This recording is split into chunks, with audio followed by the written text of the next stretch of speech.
Très heureux de vous retrouver pour vous informer, mesdames et messieurs. Bienvenue dans cette grande édition du journal sur Mikuba Télévision. Au sommaire, dans le Nord Kivu, le commandant de la 3e région, zone plutôt de défense, le lieutenant-général Marcel Mbangu Machita, a fait une descente dans l'agglomération de Mouchaké, en territoire de Massissi, pour mission de faire l'inspection des troupes engagées dans la défense du territoire national. Une visite qui avait également pour objectif de rassurer la population de cette cité après plusieurs rumeurs sur des attaques entre les communautés ethniques. Dans la province de Lualaba, une délégation des parents des étudiants boursiers de Chypre s'est rendue à l'Assemblée provinciale où elle a été reçue par l'honorable rapporteur Gaston Mouchide pour discuter de la précarité de vie que mènent leurs enfants congolais en Chypre. Le rapporteur de l'organe délibérant de Lualaba leur a fait savoir qu'une délégation mixte Assemblée provinciale et gouvernement du Lualaba est déjà mise sur pied pour cette fin et se rendra sur place dans les jours qui viennent. Et puis décédé le 31 décembre 2022 au Vatican, le pape Benoît XVI a été inhumé ce jeudi 5 janvier dans la basilique Saint-Pierre à Rome. La célébration funèbre a été présidée par le souverain pontife François Ier à la place Saint-Pierre en présence du couple royal belge, de plusieurs cardinaux et de plusieurs chrétiens du monde.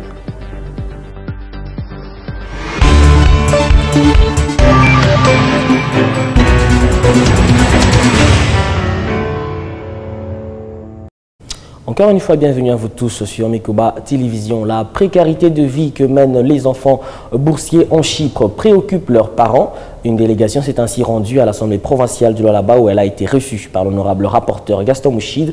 Il leur a fait savoir qu'une délégation mixte Assemblée provinciale et gouvernement provincial du Lualaba a déjà été mise sur pied pour cette fin. Elle se rendra en Chypre pour s'enquérir du séjour de ses étudiants et y trouver des solutions le plus tôt que possible. C'est un reportage de la cellule de communication de l'Assemblée provinciale. Suivez. Une délégation des parents dont les enfants ont eu la bourse pour poursuivre les études universitaires en Chypre a frappé aux portes de l'Assemblée provinciale du Lualaba ce jeudi 5 janvier 2023. Elle a été reçue par l'honorable rapporteur Gaston Mouchide à qui elle a présenté les doléances. Il s'avère que leurs enfants boursiers passent des moments difficiles par manque de moyens de survie en Chypre. L'honorable Gaston Mouchide les a apaisés en leur promettant un accompagnement. Déjà une délégation mixte, Assemblée provinciale, gouvernement provincial du Lualaba va imminemment se rendre en Chypre afin de mettre une traçabilité dans le paiement des études et dans l'assurance de leur séjour. Le Parlement, toute chaque décision, il y a tout le Chypre. Pourquoi va bien en 2018 qui s'en est un pire. Les bateaux, il est ma coûte dans un pitié à mon monde tout moyen. Mumanketi yetu Chypre parlement tulifanya ke ule mtu anaanza kupatiaka makuta haikwanza kuendelea na vile anaanza kwenda. Njoo kule tulifanyaka commission d'enquête na tunatosha resolution. Ile resolution tulitosha ya kusema kuye mixte, délégation mixte. Kusema assemblée provinciale et gouvernement bende ku Chypre, bende bangarie. Baone bale watoto walienda en 2018. Basha maliza ba bobata. Kama bajamaliza beko nafunza muma condition kani. Est-ce que kule masomo kuko ndeni hakuna ndeni? Est-ce que makutele bara leta kerifika haikufiki? Sasa kuchunga tufunge mafeti ishe ni mambo moya kuna tuliwaza sérieusement. Motif de satisfaction pour Gabriel Mbumba, un des parents. D'abord, je remercie l'accueil chaleureux que M. Gaston Mouchide, notre élu de la province, il nous a bien éclairci dans cette situation.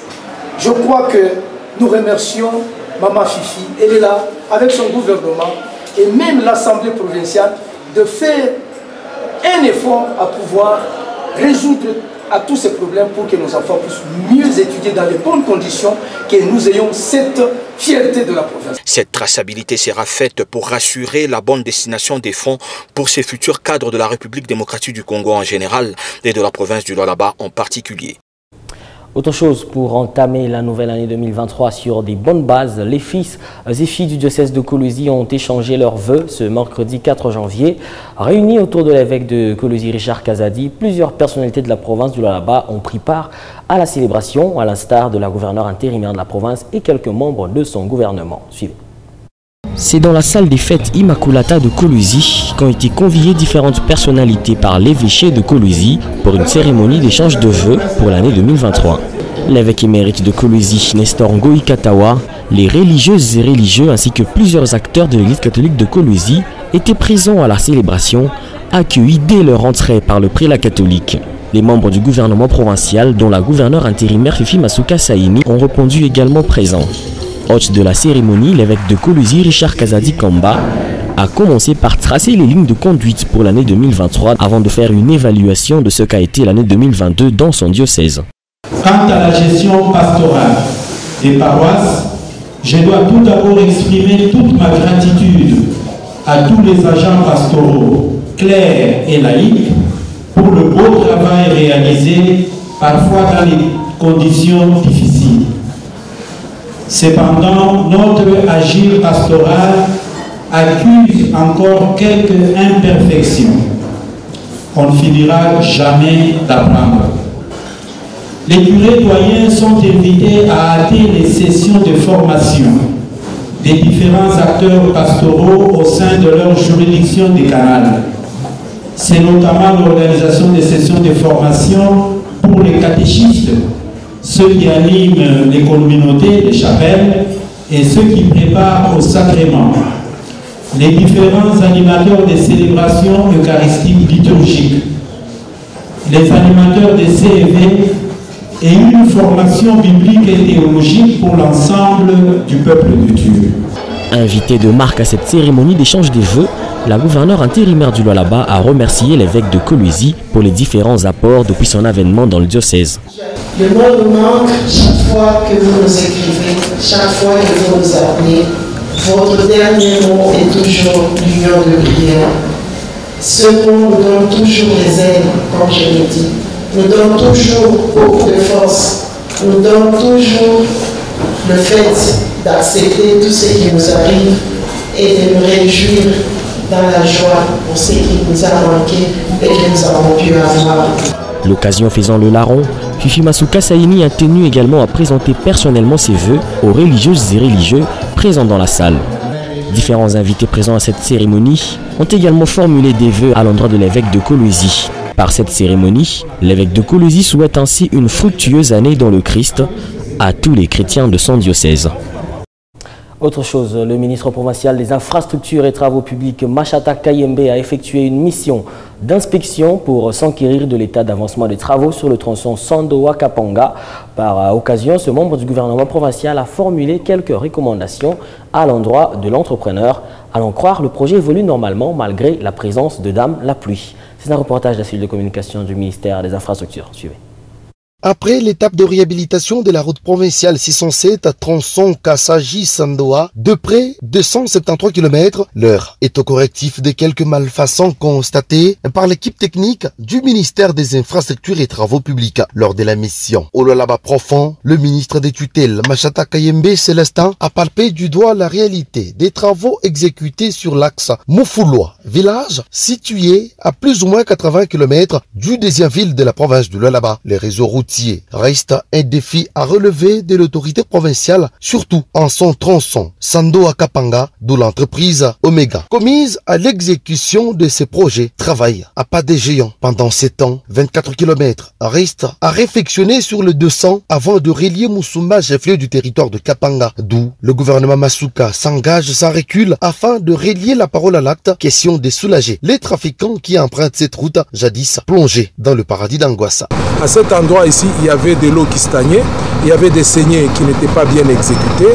Maintenant, vous venez de constater derrière moi, il y a une pelle, il y a un compacteur.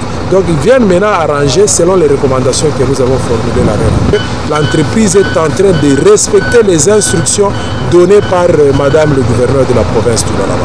Donc, que la population se calme, maman est à leur écoute. Trouvés sur place, les notables et l'ensemble des habitants des différents groupements et villages ont placé un mot de considération après le cri d'alerte lancé au gouvernement provincial dans le domaine des infrastructures pour la réhabilitation de cette route avant, qui présentait un état d'impraticabilité hors pair malgré les discours malencontreux de personnes mal intentionnées.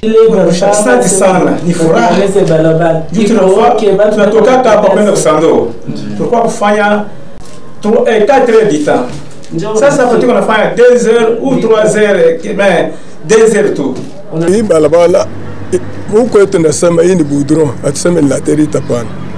Jumba shiko Mukongo kutoka hapa fika Sando tafanta 3 jours na moto.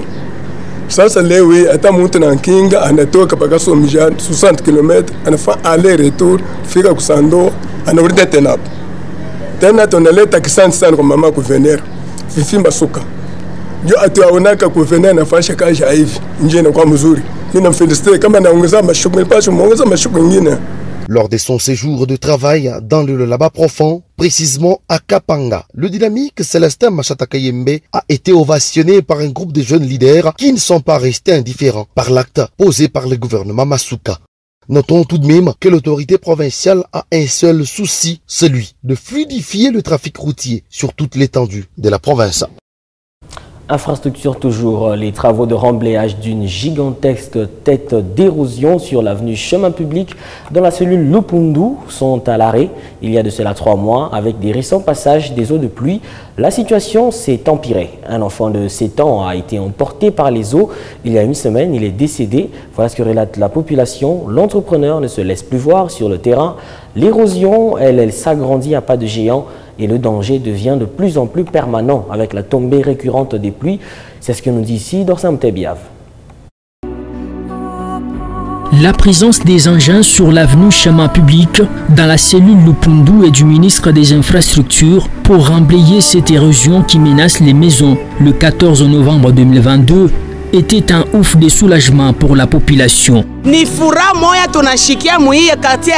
C'est une grande joie pour nous de voir le début des travaux de remblayage de cette tête d'érosion.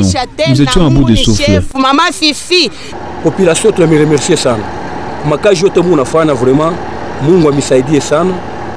Nous sommes reconnaissants d'avoir pensé à cette érosion qui nous menace. Merci aux autorités. En tout cas, tu l'as merci sana. Merci, sans oublier aussi chef de l'État. Malheureusement, c'était une joie de courte durée. Censé faire 30 jours, ce chantier est au-delà du chronogramme. Chose étonnante, même l'entrepreneur n'est plus sur le terrain. Les travaux sont abandonnés, déplorent les habitants. Je vais faire ma démarche à travers ma chaîne pour vous visiter. Mais heureusement, on a la visite du ministre à la Kouya. Après passage à ministre, une semaine après, et c'est vrai, on a vu un entrepreneur pour relancer mes travaux. Ils ont fait presque 4 jours. Batumika Bushiku na Muyua. Imaginez les sacrifices le Kouya. Wakati turona quand même présence il est tout fortifié sana par rapport à nous on a dégâts viléiko. Tulipika merci, tunapikia merci autorité provinciale. Par rapport à ile amour alitushikia na malalamiko yetu. Mais chose étonnante, tunashutuka tena matravaux vile ranza. Tunashutuka matravaux na jarete. Nous étions contents lors du début des travaux, mais malheureusement, nous sommes déçus d'assister à l'arrêt des travaux sans aucune explication. Nos maisons sont à nouveau en danger.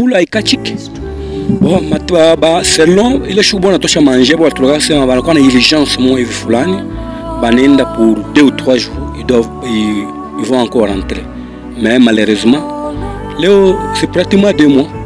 Subitement les travaux se sont arrêtés. Ça fait sincèrement très mal parce que voyez-vous quand vous construisez c'est pour être à l'aise mais aujourd'hui c'est devenu difficile parce que chaque fois qu'il pleut on a peur qu'une partie de la clôture de la maison puisse s'écrouler. Ces habitants vivent apeurés. Des maisons courent le risque d'écroulement. L'érosion s'agrandit à chaque tombée des pluies. La partie remblayée est détruite par les eaux des pluies. Il y a une semaine, un enfant de 7 ans a été emporté par les eaux et il est décédé. Progression à peine comme on sana. On a des dangers tout autour. Et puis pour votre information, Maï remporté Mutoto. Ça fait maintenant 4 jours que Mutoto le danger est permanent. Un enfant de 7 ans a été emporté par les eaux et nous a quittés.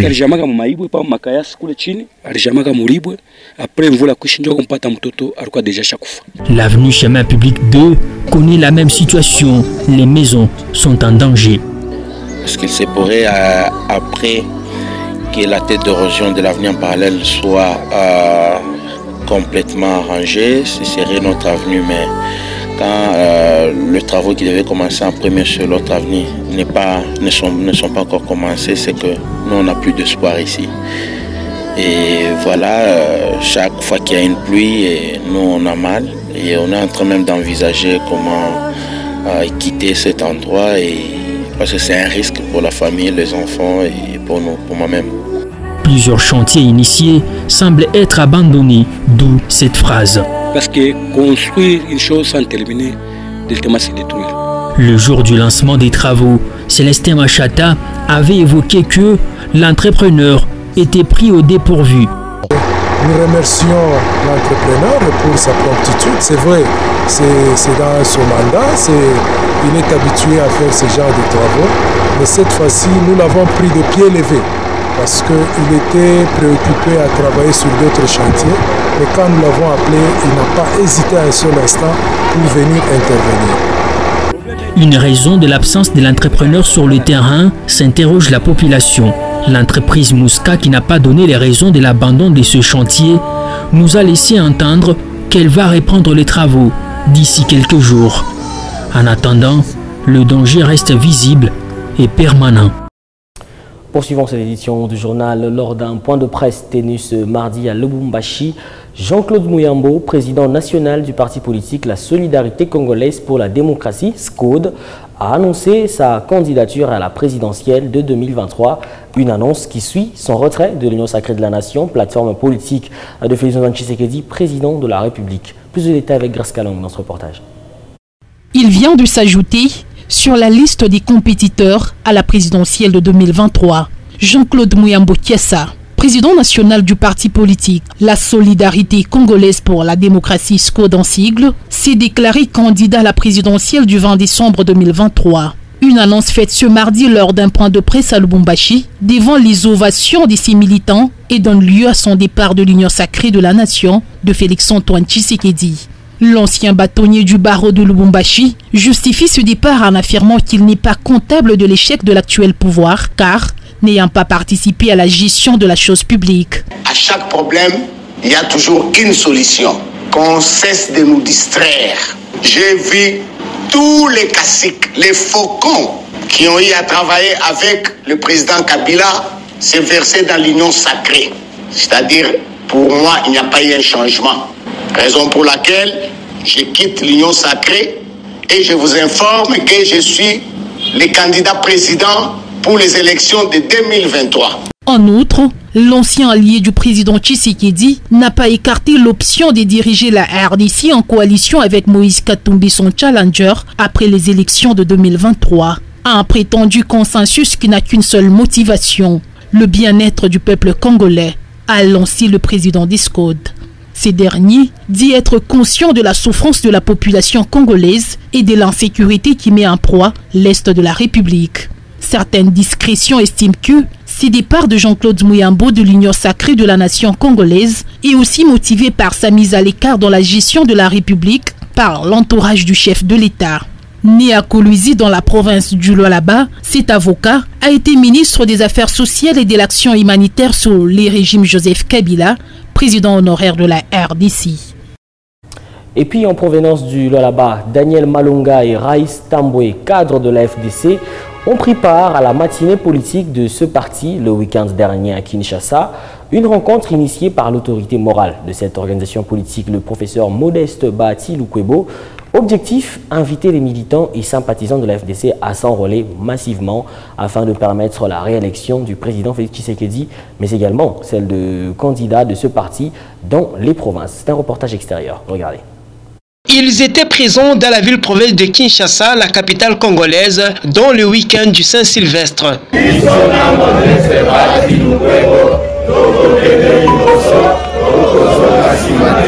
Sous l'invitation du docteur professeur Modeste Bahati Lukwebo, président du Sénat congolais et autorité morale à FDC, Daniel Malonga et le TV junior Raïs Ntamboué ont participé à une matinée politique organisée par le parti dans l'espace de la Foire internationale de Kinshasa, une manifestation présidée par l'autorité morale Modeste Bahati Lukwebo, président du Sénat congolais. to s'enrôler pour être topesa bakandidat ya AFDC allié, bakandidat ya Félix Tshisekedi Tshilombo, bayeba ete bazana soutien populaire. L'objectif 2023 est de pouvoir obtenir plus de députés AFDC sur toute l'étendue de la République démocratique du Congo. Voilà ce qui justifie la présence du ticket gagnant et incontournable de l'AFDC Lualaba à Kinshasa. Daniel Malonga et l'homme de la diplomatie lualabaise, nous citons ici le camarade Raïs Ntambwe. La victoire écrasante viendra que de la population, a souligné l'autorité morale Modeste Ebati Lukwebo devant plusieurs membres, hauts cadres et militants du parti venus de toutes les provinces de la République démocratique du Congo sous son invitation.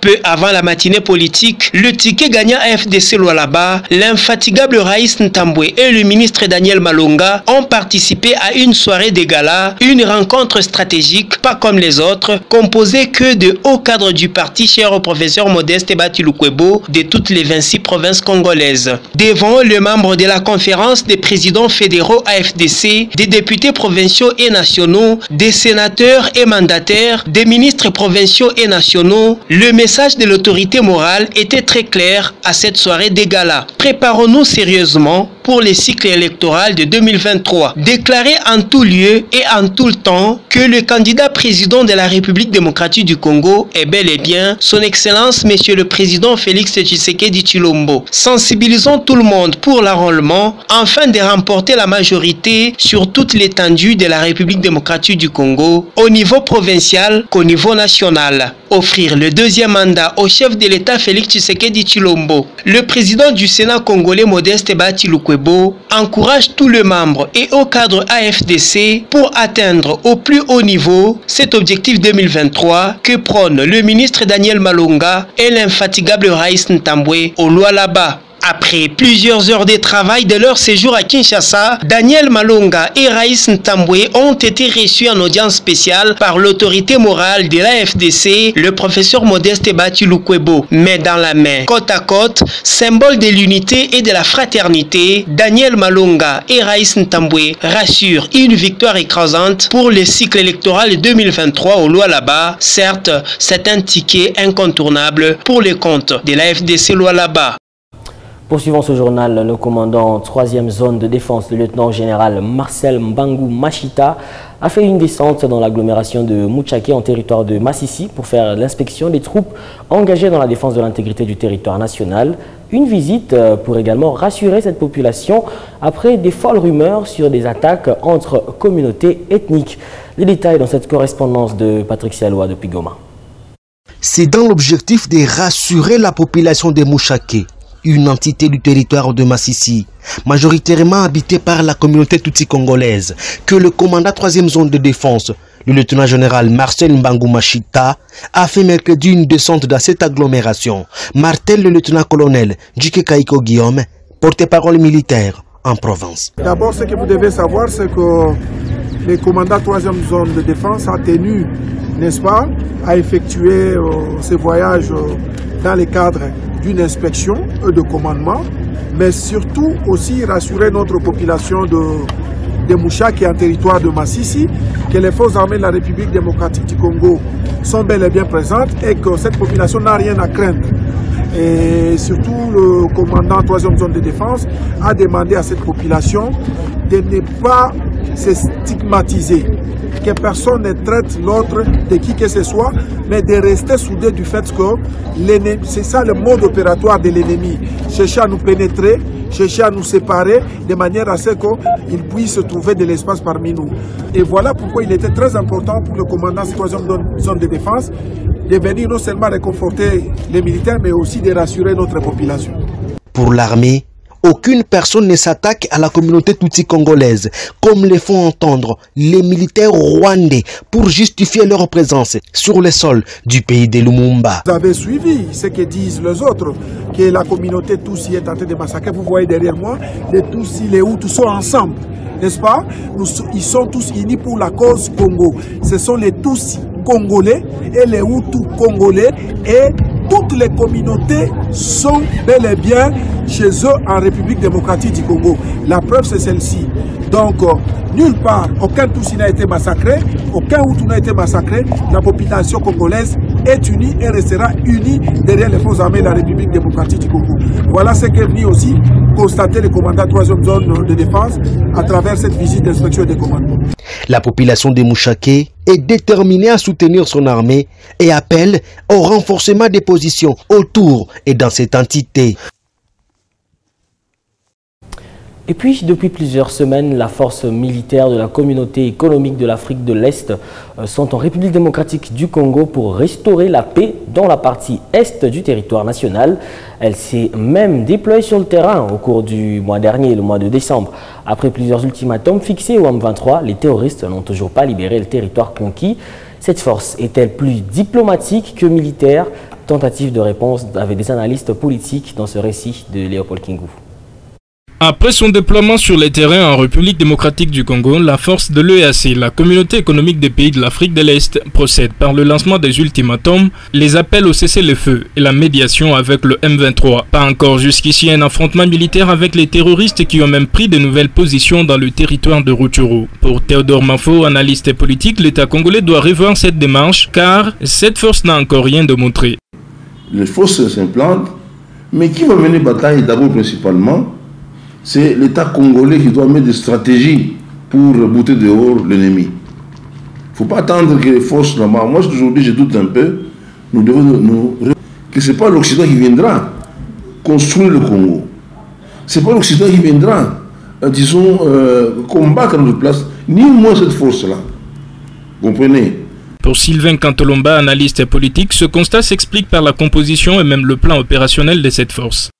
Et sur terrain, effectivement, il y a une ambiguïté terrible parce que nous ne savons pas exactement les clauses et la mission telle qu'elle a été définie, d'autant plus que le M23 continue à semer la terreur. Les deux analystes qui suggèrent que priorité soit donnée à l'armée de la RDC pensent qu'il faut continuer avec les réformes au sein des troupes loyalistes. Dans les conseils des nations, nous devrions tous nous réveiller comme un seul homme. Maintenant, il faut inciter le peuple congolais. Il faut le préparer psychologiquement. Comme vous avez dit, prenez-vous en charge. Je crois que le président actuel a aussi lancé l'appel pour que nous puissions nous impliquer tous. Et vous avez suivi, même l'opposition, n'est-ce pas, les confessions religieuses, les ONG.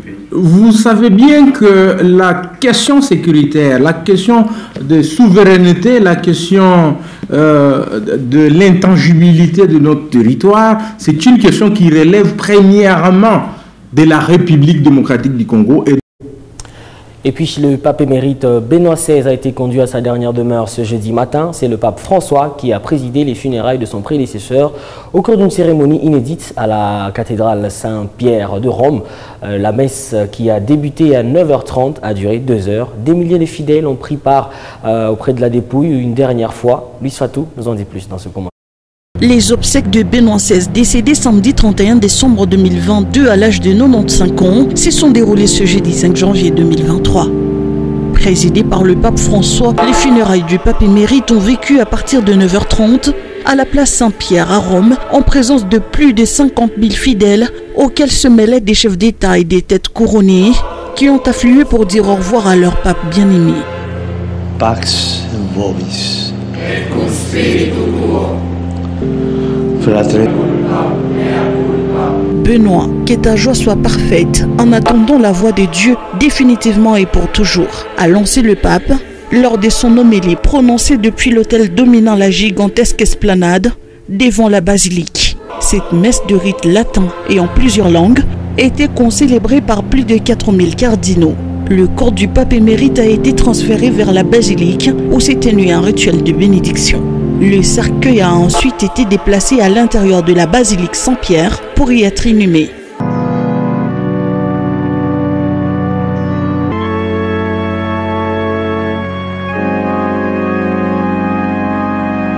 C'est depuis lundi 2 janvier dans la basilique Saint-Pierre que la dépouille du pape émérite était exposée pour des hommages. Le corps du prédécesseur de François a été placé mercredi 4 janvier en fin d'après-midi, comme il est d'usage pour les papes, dont 3 cercueils imbriqués de plomb, de chêne ou d'orme et de cypre.